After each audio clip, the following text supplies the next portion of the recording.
성경 우리 고린도후서 5장 14절에서 15절을 찾겠습니다.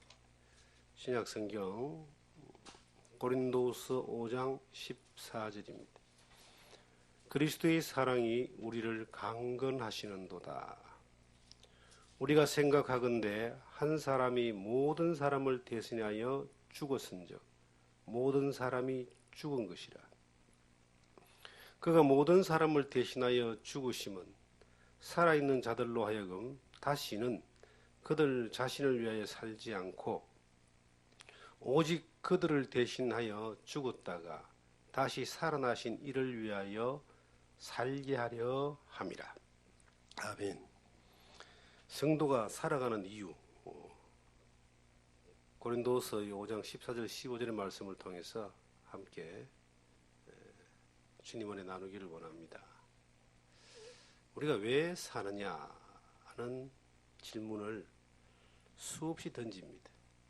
그 질문에 대한 해답을 찾다 보니까 철학이 나오고 또 그 질문에 대한 해답을 잘못 찾으니까 이상한 종교로 빠지고 인생을 또 허비하고 그렇게 많은 사람들이 살아갑니다.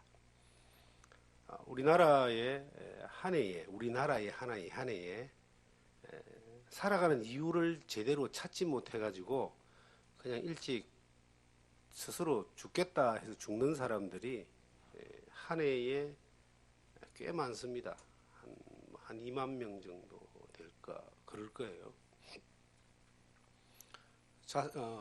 사망률이 스스로 목숨을 끊는 사람들이 상위권에 랭킹되어 있습니다. 못 먹고 살고 어렵고 살 때는 그게 그렇게 많지 않았는데 워낙 풍요로운 사회로 들어가다 보니까 사람들이 이제 고민하기 시작합니다. 사는 목적이 뭘까?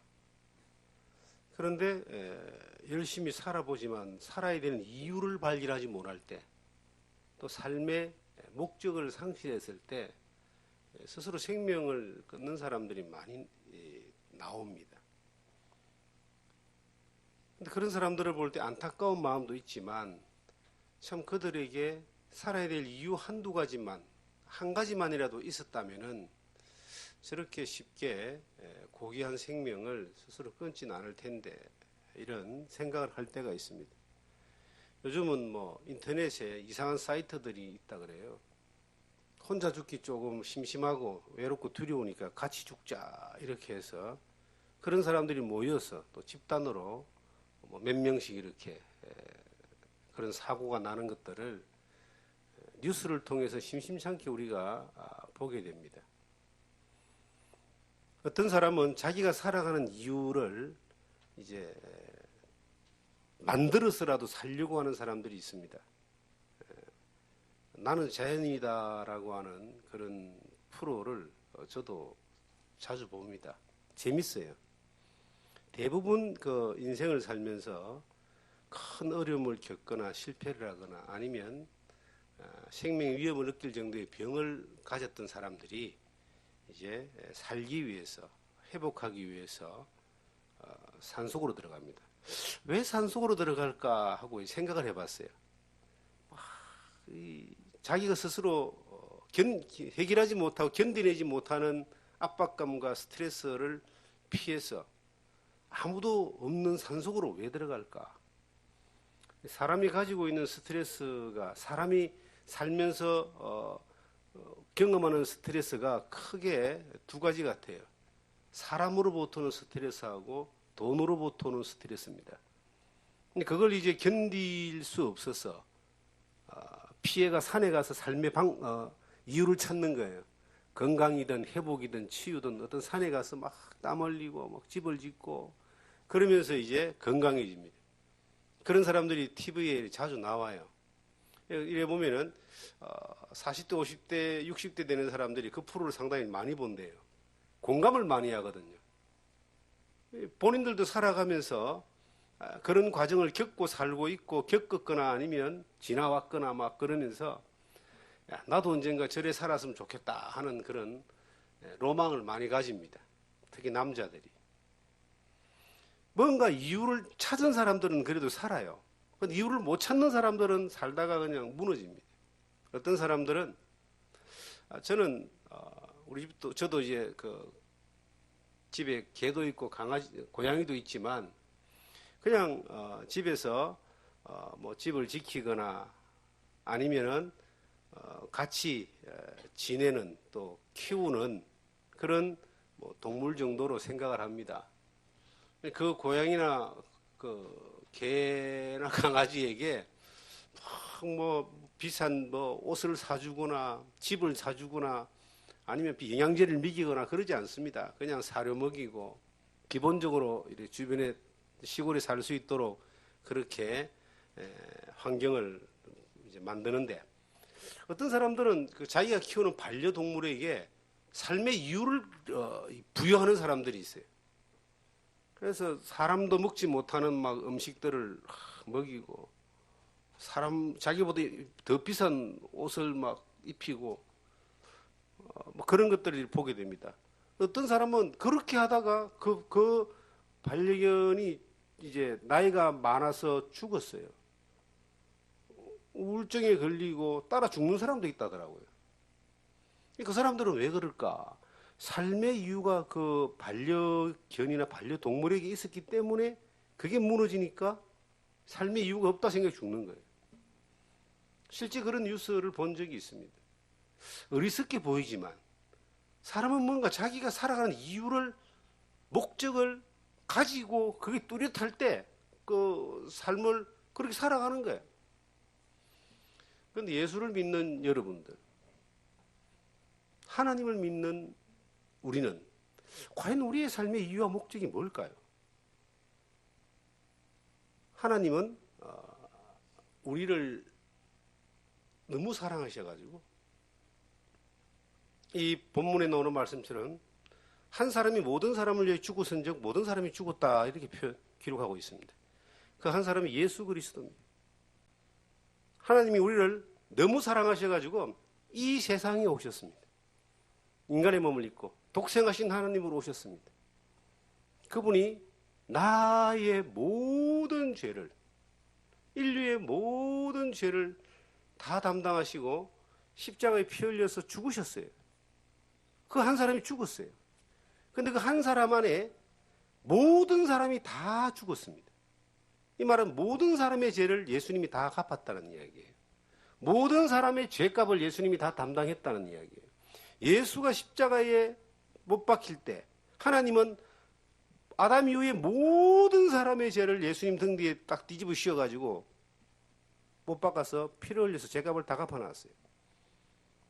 이 세상에 태어난 모든 사람들은 운명적으로 아담의 후손으로 태어나서 어둠의 권세 가운데 살아갔지만 예수 그리스도가 오셔서 십자가에 피 흘려 죄를 다 갚아놓고 하나님의 사랑을 이루신 그 자리 이후에는 그 모든 사람이 운명적으로 하나님의 그 사랑 안에서 하나님의 자녀로 살 수 있는 길을 하나님이 열어놓으셨습니다. 안타깝게도 그것을 못 믿고 안 믿고 거부하기 때문에 여전히 죄악 가운데 있는 것이고 너무나 다행스러운 것은 여러분과 저에게 이 하나님의 사랑이 다가왔어. 정말 하나님의 놀라운 성령의 은혜 가운데 이것을 믿어지게 하셔가지고 우리가 하나님의 자녀가 되게 하시고 그 예수 그리스도 안에서 옛 사람이 죽어버렸고 예수님이 3일 만에 부활하심과 연합되어져서 우리가 새로운 생명 가운데서 부활된 영생을 약속받은 새로운 피조물로서 하나님의 자녀로 살아가는 삶을 얻었습니다. 그러한 사람들에게 하나님은 어떤 삶의 이유와 목적을 주셨는가? 예수를 믿는 사람들이 살아가는 삶의 이유와 목적을 알지 못하면은 이것은 참으로 안타까운 거예요. 왜냐하면 지금 제가 이 마이크를 쓰고 있는데 이 마이크는 만들어진 이유와 목적이 있습니다. 우리가 말하는 음성을 정폭시켜서 많은 사람이 들을 수 있도록 하는 그 매개로 이 마이크를 사용하는데 이 마이크가 안 돌아간다고 생각해 보세요. 고장이 났다고 생각해 보세요. 그러면 이 마이크는 떼다가 버리든지 바꾸든지 교체해 버릴 겁니다. 마이크는 마이크가 만들어진 이유와 목적이 있는 것처럼 예수를 믿는 사람들은, 예수 그리스도 안에 새 생명을 입은 사람들은, 그렇게 하나님의 사랑을 입은 사람들은 하나님의 사랑을 입은 사람으로서의 이유와 목적이 있는 겁니다. 우리가 자동차를 다 이용합니다. 자동차가 만들어진 이유가 있어요. 사람들이 오고 가는 그 교통수단을 편리하게 하기 위해서 자동차가 만들어졌습니다.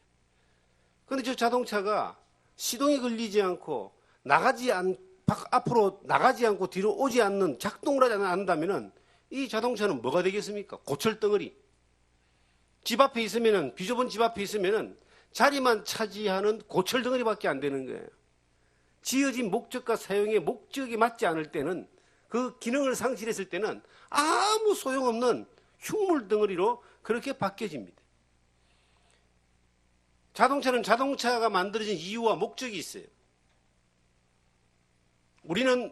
예수 믿는 우리는 하나님 앞에서 만들어진 이유와 목적이 있습니다. 성경에 우리가 이전 것은 지나갔으니 보라 새 것이 되었도다. 새로운 피조물이라고 이야기합니다. 고린도서 5장 17절에 그렇게 말씀하고 있습니다. 새로운 피조물로 만들어진 이유와 목적이 뭘까? 예수를 믿지 못하는 사람들은, 하나님을 알지 못하는 사람들은 이유와 목적을 잘못된 것, 헛된 것들을 쫓아가다가 그것이 무너져 내렸을 때에 그 인생도 생명마저도 막 무너져 내려버립니다. 그런데 예수를 믿는 사람들은, 하나님을 믿는 사람들은 하나님의 자녀로, 하나님이 특별한 사랑으로 우리를 사랑하셔서 예수를 믿게 하고 하나님의 자녀로 새로운 피조물로 삼아주신 여러분과 나는 분명한 것은 그렇게 만들어주신 이유와 목적이 있다는 겁니다. 너희가 먹든지 마시든지 무엇을 하든지 하나님의 영광을 위해서 하라. 고린도전서 10장 31절에 나오는 말씀인데, 우리의 인생, 인간이 이 땅에서 사는 목적은, 하나님이 우리를 사랑하셔서 하나님의 자녀 삼은 목적은, 그 목적은 분명합니다. 하나님의 영광을 위해서 사는 겁니다. 자동차가 굴러가기 위해서, 사람을 태우고 이동하고 굴러가기 위해서 만들어진 이유와 목적이 있죠. 이것이 상실되어지면은 폐차를 시키든지 아니면 고물상에 갖다 팔아야 됩니다. 아무 필요가 없어요. 우리가 하나님 안에서 하나님의 영광을 위해서 만들어진, 새로운 피조물로 만들어진 이유와 목적이 있습니다. 그 이유와 목적이 상실되어지면은 고장나서 쓸모없는 자동차처럼, 이것은 쓰레기밖에 안 되는 거예요. 하나님은 우리를 끊임없이 자기의 영광을 위해서 사용하기를 원하셔요. 어떤 영역에서? 우리가 이제 오늘 이 시간에 한번 깊이 생각해 봐야 될 부분들이 있습니다. 2019년이 지나가고 이제 2020년이 3일 후면 시작이 됩니다. 2019년 한 해를 돌이켜볼 마음을 우리에게 있고, 2020년 그 새해를 정말 믿음 안에서 하나님의 기쁨을 위해 살고 싶은 그러한 열망이 있습니다. 그런데 목적이 뚜렷한데 우리가 살아가는 삶의 방식이 어떠해야만 하는가? 어떤 영역에서 하나님의 영광을 위해서 사라져야만 하는가? 이것을 우리는 좀 고민해 볼 필요가 있습니다. 우리는 아무런 생각 없이 살아라고 하나님이 그렇게 말하지 않았습니다. 하나님이 성경을 주신 목적은요, 성경을 읽고 묵상하면서 하나님이 말씀하시는 것을 듣고 지도받고 인도를 받고 하나님의 영광을 위해서 살아라고 하나님이 이 성경을 주셨어요. 이 성경은 주의 말씀은 내 발의 등이요 내 길의 빛이다라고 시편 119편에 말하고 있습니다. 발걸음 디디는 데마다 이 지뢰밭이고 어둠이 가득한 세상인데 성경 말씀이 그 발걸음을 디디는 데 딱 비춰주는 거예요. 어둠을 밝혀주는 겁니다. 한 걸음 한 걸음 디딜 때마다 그 밝은 빛이 우리 앞에 비춰져요. 그 밝은 빛을 비추어서 나가라고 하는 거죠. 오늘 이 말씀에 이 15절에 그가 모든 사람을 대신하여 죽으심은 살아있는 자들로 하여금 다시는 그들 자신을 위하여 살지 않고 오직 그들을 대신하여 죽었다가 다시 살아나신 이를 위하여 살게 하려 함이라. 우리를 위하여 대신 죽고 우리를 구원하신 그 예수님이, 그 하나님이 우리를 향한 목적이 뭐냐? 이유가 뭐냐? 다시는 너 자신을 위해 살지 말고 너를 위하여 죽었다가 다시 살아나신 예수를 위해서 살아라 이 말이에요. 이것이 하나님의 영광을 위해 사는 것이다 라고 말하는 겁니다. 그 어떤 영역에서 우리가 죽었다가 다시 살리신 예수를 위해서 사는 것일까? 가끔은 전화를 받거나 많은 사람을 이렇게 만납니다. 그런데 어제도 어떤 분이 전화가 왔어요. 사업을 하시는 분인데 사업의 환경이 좀 어려워졌나 봐요. 자주 전화가 와요. 1년에 한두 번은 또 만납니다. 기도해달라고. 기도하지요. 이래 하다고 이야기를 쭉 듣습니다. 목사님은 정말 영적인 일을 위해서 바쁜데 나는 이 육체의 일과 먹고 사는 일과 이 사업하는 일 때문에 바빠가지고 성경도 제대로 못 보고 그렇게 삽니다. 그런 이야기를 뚝 들으면서 위로가 되죠. 정말 그분을 위로하고 싶죠. 그리고 기도하죠. 그런데 제가 한마디를 해줬습니다. 집사님에게 고쳐야 될 게 딱 한 가지가 있습니다. 깜짝 놀래더라고요. 많지요, 고칠 게. 겸손하게. 많이 고치려고 하지 말고 한 가지만 고치면 될 것 같은데요. 그게 뭡니까? 좀 알려주십시오. 집사님이 나에게 한 말 가운데 목사님은 영적인 일에 하나님의 일에 바쁘고 자기는 육체의 일에 먹고 사는 일에 너무 바빠서 라고 했는데 그게 집사님이 고쳐야 될 한 가지라고. 성경의 영적인 일과 육체적인 일이 이게 분리를 시켜버리는 그 순간 당신은 육체의 사람이 된다는 거예요. 당신이 하는 그 일이, 집사님이 하는 그 일이 바쁘고 먹고 살고 사업하는 그 일이 육체의 일이라고 생각해버리고 그렇게 사는 그 순간 당신은 육체의 사람이 되어버리는 거예요. 영적인 일과 육체의 일이 분리되는 것이 아니라 영적인 일과 육체의 일은 같이 있는 거예요.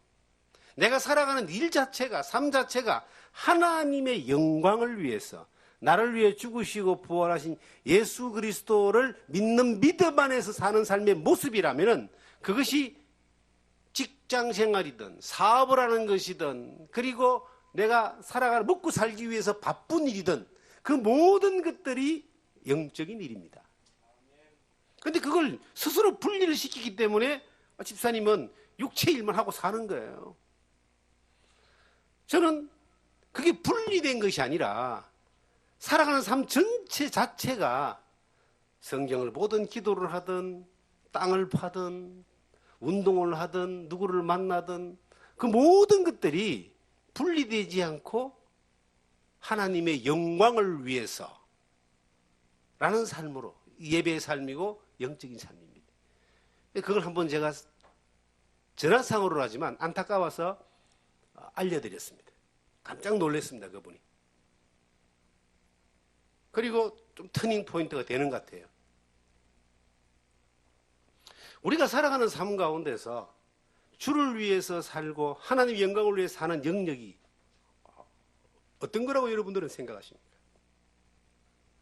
목회자가 설교하고 성경 보고 기도하고 그리고 상담하고 교제하고 성경 공부하고 이거는 영적인 일이고 우리가 집에서 살림하고 직장에서 일하고 사업을 하고 자녀를 양육하고 그리고 운동을 하고 책을 읽고 하는 이 모든 것들은 육체의 일입니까? 그것이 분리되는 그 순간 우리는 육체의 사람이 되는 거예요. 육체의 일이라고 생각하는데 그게 영적인 일이 될 수가 없죠. 그런데 하나님이 우리에게 하나님 영광을 위해 살고 예수 그리스도 나를 위해 죽으시고 부활하신 그리스도를 믿는 믿음 안에서 사는 영역이 어떤 영역이냐면은 그 모든 영역은 우리의 일상의 모든 영역이에요. 이것이 우리의 의식 가운데 분리가 되다 보니까 내가 육체의 일은 아무리 키나 해도 되고 영적 일은 좀 신중하게 하나님 앞에 해야 된다라고 하는 그러한 이중적인 구조를 사람이 가지는 거예요. 그래서 교회를 올 때나 어떤 이 목사를 만날 때나 이럴 때는 보다 조금 이래 자세를 정리하고 옷도 좀 제대로 입고 말입니다. 좀 거룩하게 보이는 척하고 돌아서서 다른 집안일이든 사람을 관계하든 자녀를 양육하든 직장일이든 이거는 이제 자기 스스로 육체일이라고 생각하니까 지 마음대로 하는 거예요. 그 이중적인 구조가 그 사람을 육체의 사람으로 만들어버리고 혹은 위선의 사람들로 만들어버리고 하나님 앞에 있지 못하는 종교적인 사람으로 그냥 길들여져 가는 거예요. 이게 가장 어떤 집사님하고 제가 통화를 하면서 참 가슴 아픈 이야기를 안 해줘야 되는데 그를 정말 내가 사랑하기 때문에 가슴에 못을 하나 팡 박아줬는데 이분이 제대로 박혀가지고 조금 터닝 포인트를 가졌는 것 같아요. 우리는 어떻습니까? 저는 저도 자녀를 키우면서 자녀를 키우는 것이 힘들었던 때가 있습니다. 왜 이래 부모 노릇하기가 힘드냐? 제대로 좀 배웠고 했으면 좋았을 거라는 생각을 했던 적이 있습니다. 그런데 어느 날 하나님 뭔가를 하나 다 알게 해주셨어요. 내 힘으로 안 된다는 것을 알게 해주시면서 주님 손에 맡게 된다는 걸 알게 해주시면서 무엇을 알게 해줬냐면은 네가 뭐 하는 사람이냐? 복음을 전하는 사람이다. 뭐 하는 사람이냐? 목회하는 사람이다. 뭐 하는 사람이냐? 선교하는 사람이다. 그러면 내가 복음을 전할 때 세상에 나가 있어 예수 안 믿는 사람이 복음을 전하고 목회를 할 때 하나님 믿는 교회에 있는 사람들을 잘 이끌어서 정말 주님 안에 잘 함께 갈 수 있도록 목양을 하고 또 다른 세계에 가서 복음을 전하고 선교하는 일들을 할 때 얼마나 열정적으로 하냐 이 말이에요. 그런데 주님이 정말 원하는 게 뭐냐? 그 모든 것들이 하나님의 영광이냐 아니냐 이걸 물어보는 거예요. 선교를 위한 선교가 아니고 목양을 위한 목양이 아니고 전도를 위한 전도가 아닌 이 모든 것들이 무엇을 위하여? 하나님의 영광을 위하여. 예수 그리스도 나를 위하여 죽으시고 부활하시고 나를 데리러 오시는 그 예수 그리스도의 기쁨을 위하여. 이게 목적이 될 때 그러면 너가 정말 시간을 투자하고 정말 하나님 앞에서 너에게 맡겨준 이 선교와 목양과 전도의 사명이 과연 어디냐? 저는 제 자식이었습니다. 그 자식을 그렇게 보는 거예요. 어떻게?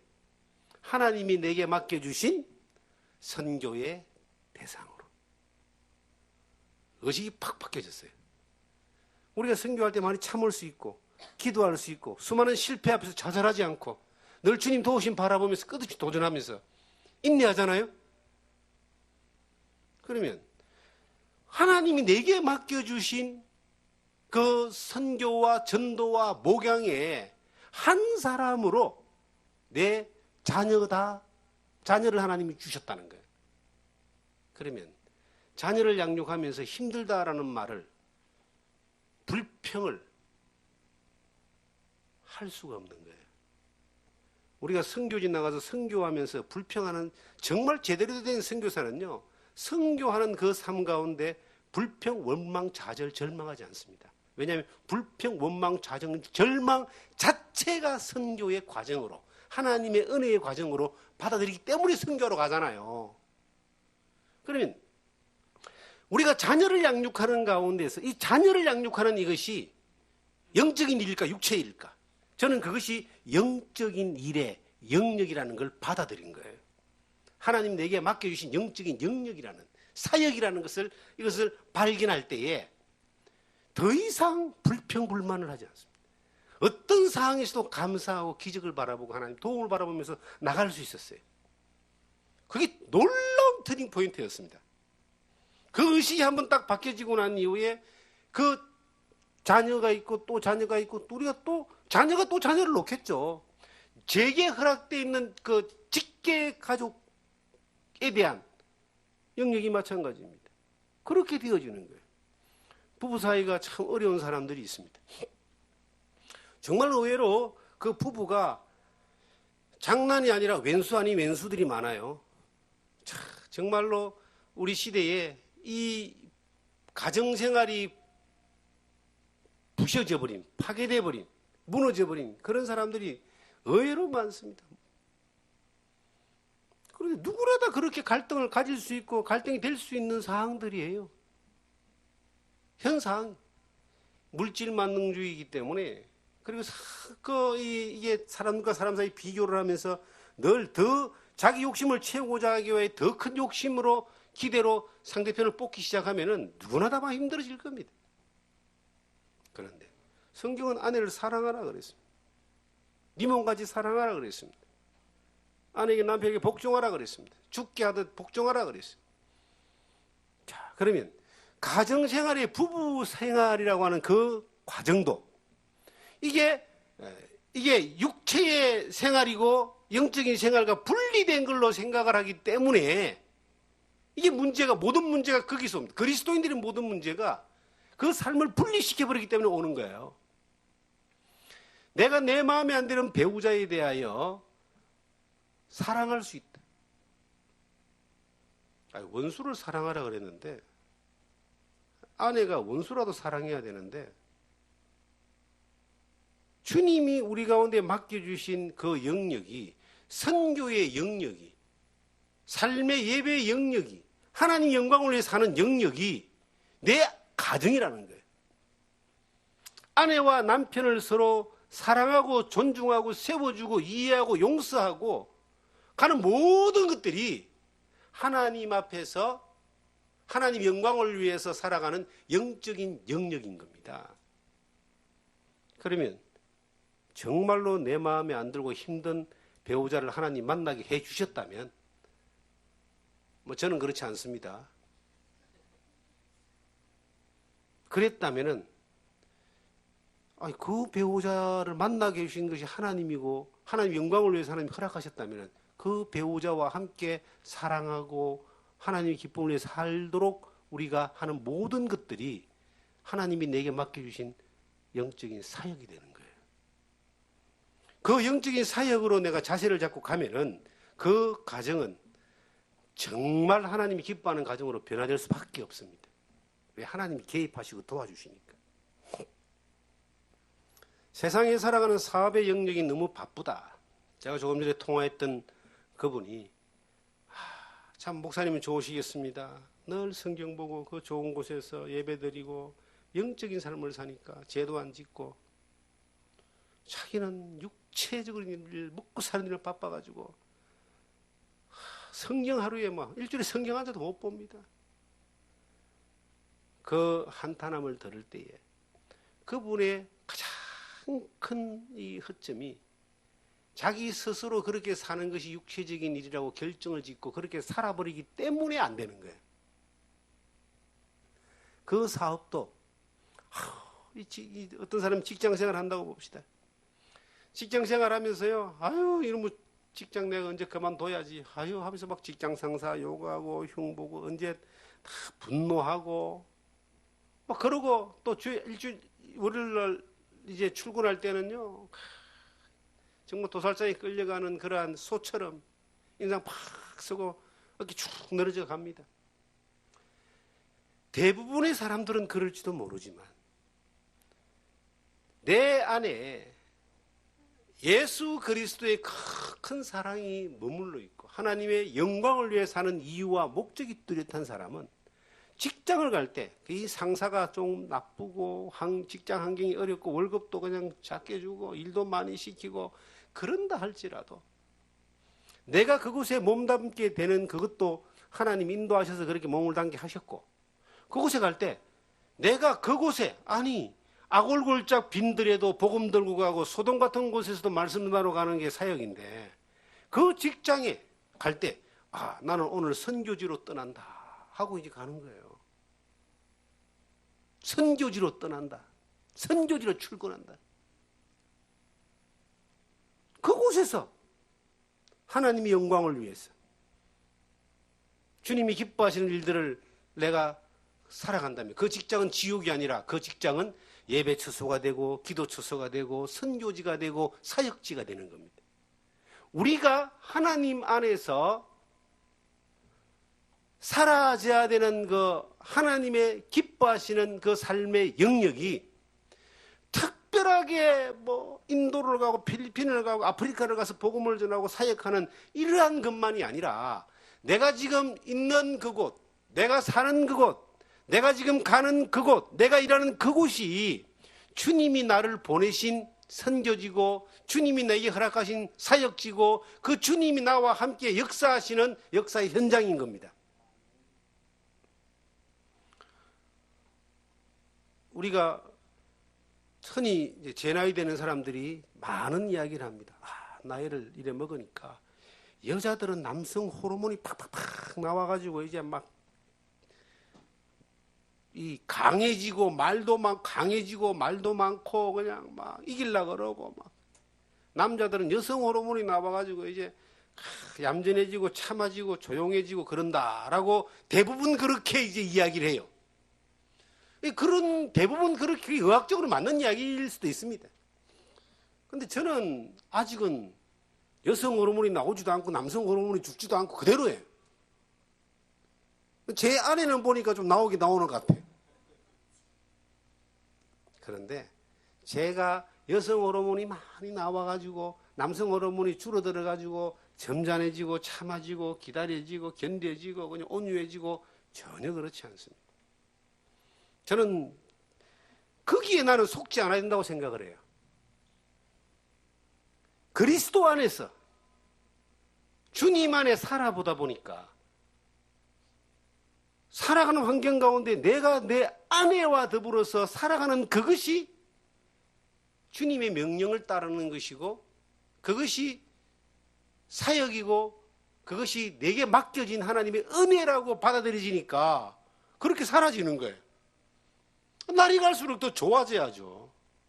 20년, 30년 이렇게 같이 한 가정 안에서 하나님이 살게 하셔가지고 하나님이 은혜를 주셔서 가르쳐 주셨는데 날이 갈수록 더욱더 주님을 닮아가고 그리스도 향기가 나타나고 그게 당연한 거 아니겠습니까?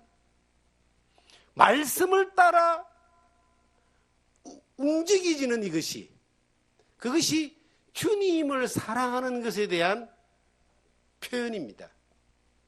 하나님의 말씀은 말씀이고 내 삶은 내 삶이고 이 이중적인 구조가 그 사람의 영적인 성장뿐만 아니라 하나님의 영광마저도 가려버리는 거예요.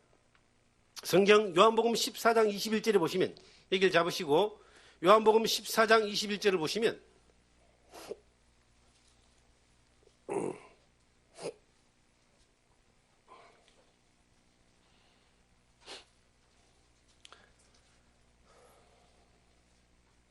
나의 계명을 지키는 자라야 나를 사랑하는 자니 나를 사랑하는 자는 내 아버지께 사랑을 받을 것이요 나도 그를 사랑하여 그에게 나를 나타내리라. 주님을 사랑하는 자에 대하여 주님이 내린 결론이 뭐냐? 네가 나를 사랑하냐? 말로만이 아니야. 분명히 사랑하는 것은요 눈에 보이지 않지만 나타나는 현상이 있습니다. 세상에 볼 수 없는 게 사랑이지만 사랑의 현상은 보입니다. 우리가 주님을 사랑하고 싶잖아요. 주님을 사랑하잖아요. 그런데 주님을 사랑하는 것을 주님이 인정하는 것은 뭘까요? 네가 정말 나를 사랑하냐? 베드로, 네가 나를 사랑하냐? 예수님이 베드로한테 물어보니까 주께서 하시나이다. 그래? 내 양을 쳐라. 또 뭐 네가 나를 사랑하냐? 주님이 아신다고. 내 양을 먹이라. 주님이 네가 정말 사랑하냐? 사랑한다면은 말로만 사랑하지 말고 사랑하는 것을 보여라 이 말이에요. 근데 이 성경은 말하기를 네가 나를 사랑하냐? 나의 계명을 가지고 지키는 자라야 나를 사랑하는 자다. 내가 말하는 것을 따라 움직이는 사람이 나를 사랑하는 거지 내가 말하는데 움직이지 않고 따르지 않고 지키지 않고 지 마음대로 사는 거는 그건 나를 사랑하는 게 아니다 이 말이에요. 여러분 주님을 사랑하십니까? 사랑하시면 그 사랑에 따라 움직여져야 되는 거예요. 그 사랑에 따라 움직일 때 그 사랑하신 주님의 역사를 볼 수 있습니다. 그런데 사랑하는데 안 움직여. 가장 무서운 이중구조를 가지고 있어요. 영으로는 내가 사랑합니다. 주님 아시죠? 살아가는 삶의 영역에서는 전혀 아니에요. 사랑하는 거 아닙니다. 그건 사랑하는 게 아니고요. 배반하는 겁니다. 배반. 우리가 주님이 우리에게 정말 네가 나를 사랑하느냐? 정말 네가 나의 기쁨을 위해 사느냐? 정말 네가 나의 영광을 위해 사느냐? 예, 주께서 아십니다. 그래? 그러면 내 말을 좀 지켜라. 내 말을 지키라. 어떻게? 내가 살아가는 삶의 영역에서 하나님의 영광을 위해 살아라. 여러분, 이 목회자는 목회자이기 때문에 목회자의 부름을 따라서 목회자 역할을 합니다. 그런데 강단에 섰을 때만 목회자가 아니라 24시간 온 모든 삶이 주님의 부름받은 종으로 살기를 주님이 원하시는 거예요. 요즘 지금 외국에서는 이런 실험을 하고 있답니다. AI, 인공지능이 영역이 굉장히 넓어졌어요. 바둑도 세계 제일 잘 두는 사람하고 떠가지고 인공지능이 이겼습니다.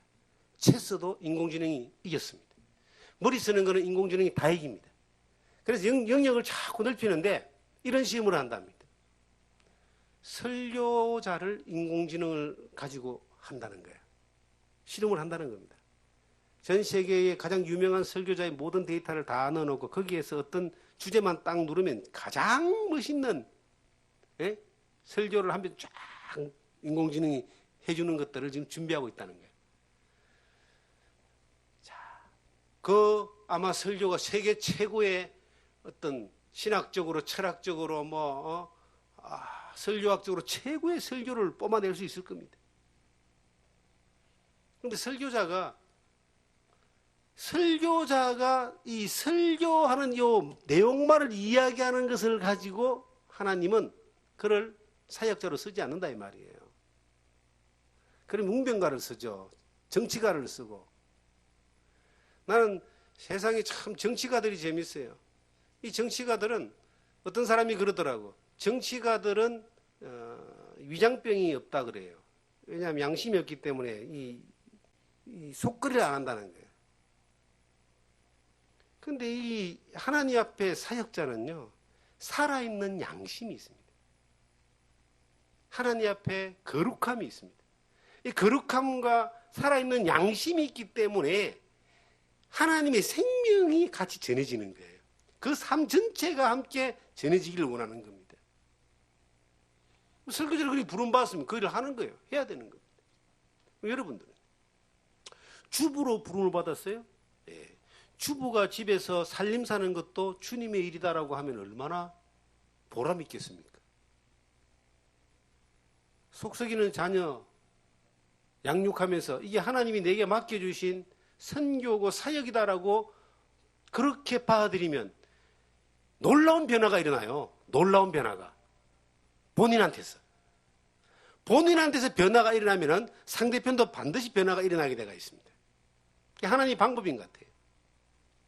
직장 생활하면서 힘들고 어려운 직장 생활이라고 생각하고 푸념만 하고 언젠가는 내가 이 직장을 떠날 것이라고 생각하고 사는 거하고 직장에 가서 일하는 것이 나는 하나님 내게 보내주신 선교지다. 선교의 사역을 한다. 그렇게 하면 아마 다를 거예요. 사업을 하면서 바쁠 수 있어요. 바쁘면 이 바쁜 것이 내가 사업을 하면서 굉장히 바쁜데 바쁜 이것이 육체의 일이 아니고 바쁜 이 일이 하나님이 내게 맡겨주신 선교의 일이다. 사역지다. 그러면 그곳에서 내가 일을 할 때 뭐가 일어날까요? 선교하기 위해서 한 달 동안 시간 내가지고 막 짐 사고 외국 아프리카 가서 선교하고 오는 것보다 더 큰 역사가 그 자리에서 일어나는 거예요. 그렇게 하는 역사기를 원하셔요. 우리가 어디를 가서 무엇을 하는 선교 해야 되면 해야죠. 하나님이 길을 열어주셔가지고 하게 하신다면은 하나님이 하게 하신다면 충성을 해야 됩니다. 그런데 그때만 충성하는 것이 아니고 1년 1년 365일 하루 24시간 내가 처해 있는 환경 어디에서나 어떤 모습이든 간에 무엇을 하든지 죽게 하듯 하라고 성경은 말하고 있어요. 죽게 하듯 하라. 모든 영역 가운데서 주님께 하듯, 주님 앞에서 하듯 하라. 하나님이 내게 맡겨주신 영역들을 한번 생각해 보세요. 우리가 사업을 해서 어떤 성과를 이뤘다고 생각합시다. 그런데 그 성과가 내가 잘하고 머리 좋고 운이 좋아가지고 이렇게 됐다 하는 사람하고 그 사업이 내가 선교를 하다 보니까 하나님이 성주적 삶을 살다 보니까 하나님의 영광을 살다 보니까 하나님이 은혜를 주셔가지고 이 사업을 번창케 했다는 거하고 이게 결과가 천지 차이가 됩니다, 여러분. 결과가 천지 차이가 돼요. 그리고 중요한 것은 하나님 앞에 섰을 때의 평가도 천지 차이입니다. 내가 자식을 잘 가르치고 양육을 잘하고 최고의 교육을 시키고 엄청 투자를 해서 이 자녀가 정말 이렇게 훌륭하게 됐다 하는 거하고 나는 정말 힘도 없고 없는데 하나님이 지혜를 주시고 은혜를 주셔서 하나님 앞에 믿음으로 이 아이를 정말 선교적 정말 사역으로 맡기고 기도하고 양육했는데 도왔는데 하나님이 이렇게 해주셨다. 하나님의 사람을 만들어주셨다고. 이게 똑같은 사람이라 똑같은 환경이라도요. 이 천지 차이입니다. 우리는 어느 길을 선택해야 되는가. 이 성경에 주님이 나를 위해 죽으시고 살아나셨는데 그 주님께서 자기를 위해 살지 말고 나를 위해 죽으시고 부활하신 그 예수님을 위해서 살아라. 그 하나님 영광을 위해 살아라 우리에게 명령하고 있습니다. 그 명령을 따라서 내가 살아가는 이유가 뭐냐? 목적이 뭐냐? 그 살아가는 이유와 목적이 하나님의 영광이고 하나님의 기쁨이고 예수 그리스도의 그 뜻을 따라 말씀을 순종하고 산다면 우리가 이 세상에서요 수많은 사람들이 목적 없이 살아가는 이유 없이 살다가 흘러가는 사람에 비해서는 비교할 수 없는 그러한 이 의미 있는 삶, 가치 있는 삶을 우리가 살아가는 겁니다. 그래서 우리가 특별하게 뭐 큰일 하고 뭐 놀라운 일 하고 많은 일 하고 그렇게 해야 될 필요도 없습니다. 내가 있는 그 자리에서 하나님이 보내신 그 자리에서 하나님의 기쁨, 하나님의 영광을 위해서 살아내는 겁니다. 그러면 그 하나님이 우리를 통해서 영광 받으시고 일하시는 것들을 우리 날마다 경험하는 거예요. 아마도 수없이 많은 그런 사람들의 삶이 우리 주변에 있기 때문에 그런 믿음의 삶의 사람들이 있기 때문에 아직도 복음이 전해지고 영혼들이 살아나고 하나님의 그 역사가 나타난다고 저는 그렇게 봅니다. 우리에게 맡겨진 일들이 어떤 때는 큰일일 수도 있어요. 예를 들어서 우리가 뭐 지금 아오모리 선교를 준비하고 있잖아요. 이게 우리에겐 큰일일 수 있습니다. 영역을 떠나서 지역을 떠나서 새로운 환경에 가는데 전혀 두렵지 않고 기대되는 것은 지금 있는 이 환경에서 삶의 여성에서 늘 하나님이 도우신 그 은혜와 하나님 앞에서 하나님의 영광을 위해 살아가는 삶이 늘 그렇게 되어지다가 하나님이 그렇게 허락하셔서 그곳으로 또 가게 하신다라고 그렇게 믿어지니까 이게 큰 일도 쉬운 일이 되고 작은 일도 쉬운 일이 되고 믿음으로 사니까. 그리고 큰 일이든 작은 일이든 뭐 처음 겪는 일이든 늘 겪는 일이든 간에 늘 우리가 기대하는 것은 우리의 경험에서 오는 성과가 아니라 하나님의 도우심과 기적과 능력을 통하여 하나님이 영광 받는 것을 기대하기 때문에 이것이 설레고 기쁘잖아요. 그렇게 사라지기를 주님이 우리에게 요구하신다. 여러분과 제가요 살아가는 이유와 목적이 좀 확실하고 뚜렷하고 그 확실한 뚜렷한 목적이 있는 사람처럼 우리의 삶의 영역에서 살아내어지기를 바랍니다. 그렇게 살 수 있기를 주님의 이름으로 축원합니다.